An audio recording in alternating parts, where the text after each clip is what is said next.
This is NDTV. And you're watching NDTV Prime.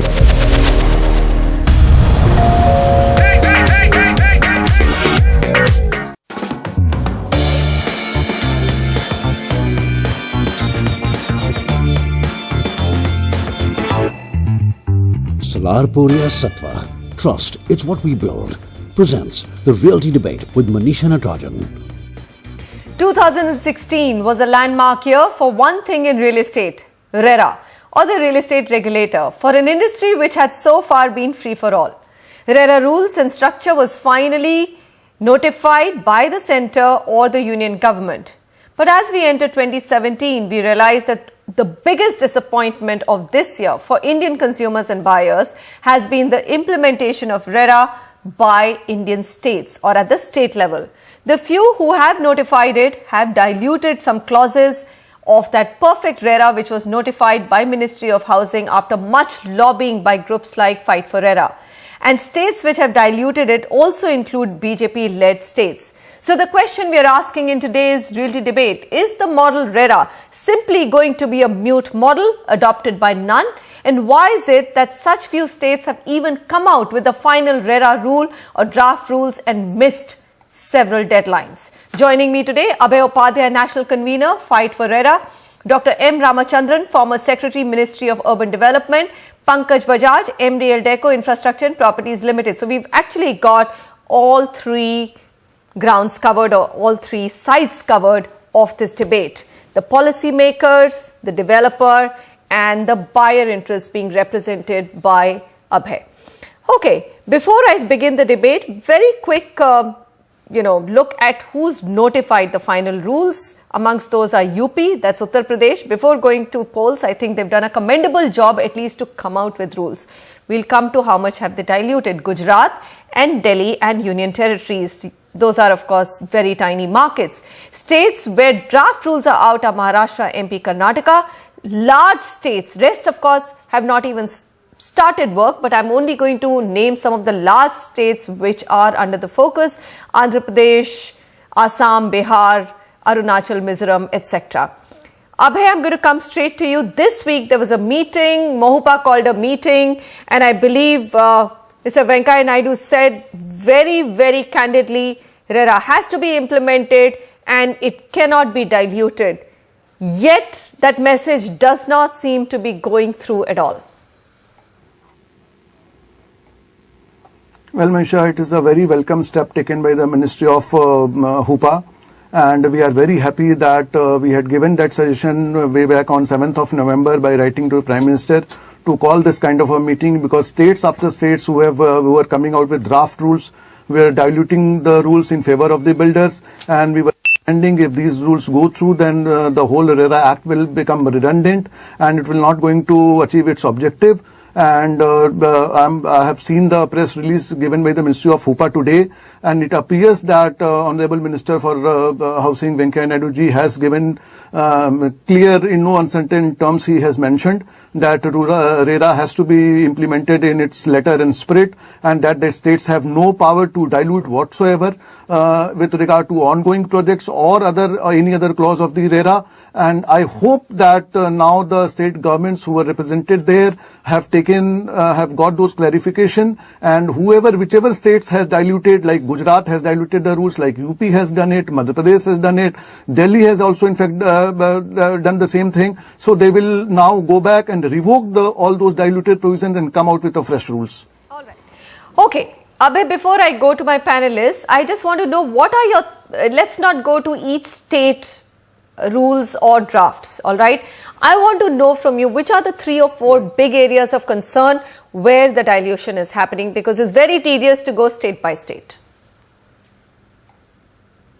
Well, first thing, what most of the states have done is to exclude somehow, on some pretext or the other, the ongoing projects. Okay. Now, this is the very serious concern of all home buyers. As you know, they have been stuck for last more than a decade now. Money has already been taken by the builders. Nothing is coming through. Ongoing projects, we know the pain there.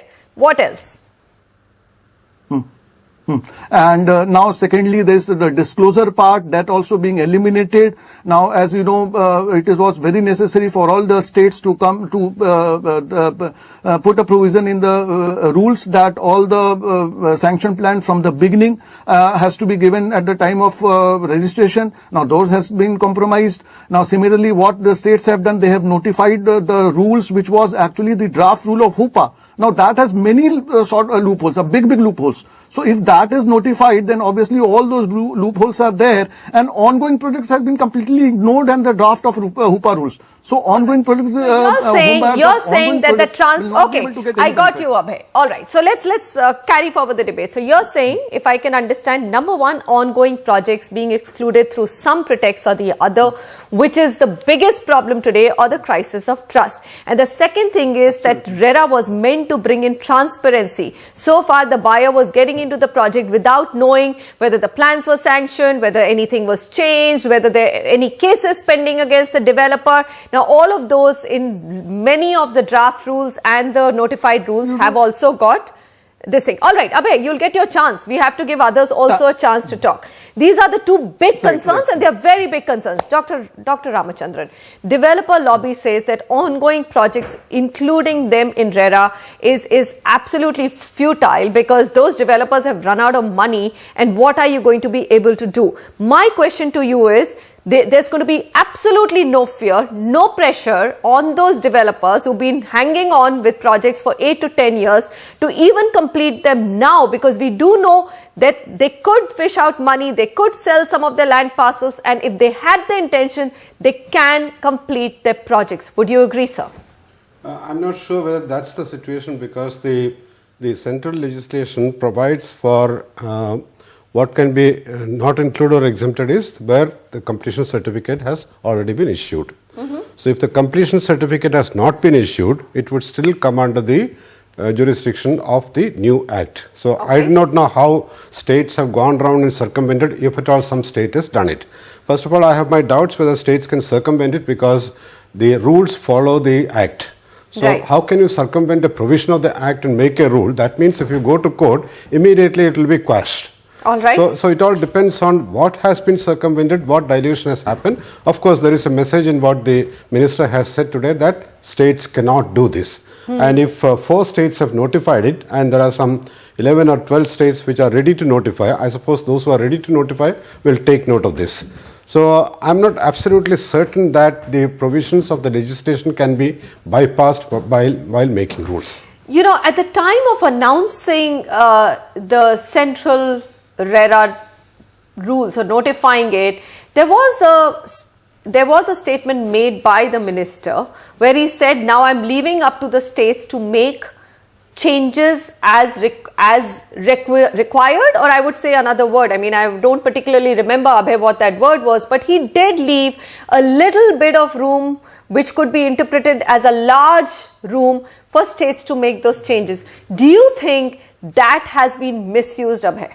Well, I don't think that is the reason, because what my experience has been till now, that most of the state governments are being approached by the builder lobby. Now they are explaining what is the benefit. They are crying that, you know, the real estate industry will come to a complete halt and that we will suffer and that this industry will totally close down. So these are the things which is playing on the minds of the states, and they are coming under influence of builder lobby. I don't think that what minister said, nobody, people are waited there and they have listened to his speech completely. So my view is that now, since builder have failed to influence the central government ministry of HUPA, so now this is a last ditch effort being done by the builder lobby to ensure that whatever dilution they can possibly get. Let's find out from the builders. All right, let's find out from the builders. We've got Pankaj Bajaj here. Pankaj, is the builder lobby really pressurizing? And if it is pressurizing for some amount of leeway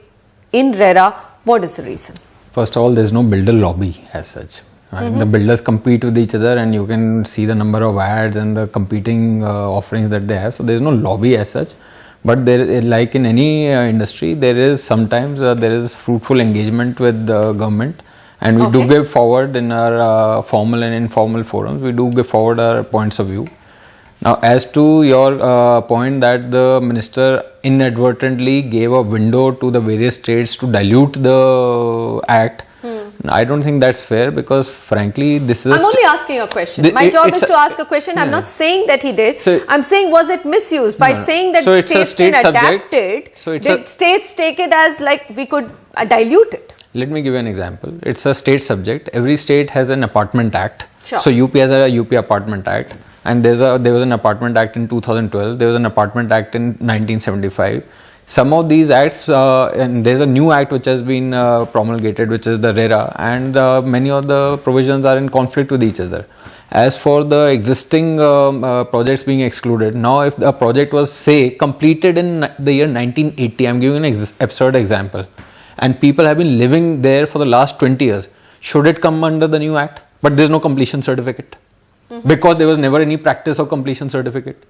Okay. The authorities in UP never gave any completion certificate. No, so the UP clause says it has exempted those ongoing projects without completion certificate where 60% of people are residing in particular projects if an application has already been filed by a builder with the authority of the certificate. But would you agree, Pankaj, that there could be a project, it's a large project which is happening in phases. This is totally open to interpretation and misuse. If it's a large project like Wish Town happening in phases, if 60% is complete but 40% isn't, those 40% buyers are still stuck. So there are lacuna in the original act that you should have the provision of dividing the project into phases. Now the phase 1 where where most of the 60% inhabitation has happened, that would be deemed to be 100% and the rest would come under the act. Okay. But the act does not provide for it. So these are the anomalies that are being tried to be addressed. So it has to be fair to all the stakeholders. I've given you that example is not completely absurd because it's an actual example. Okay. There is a project in Lucknow which was completed in 1980. People have been living for the last 30 years.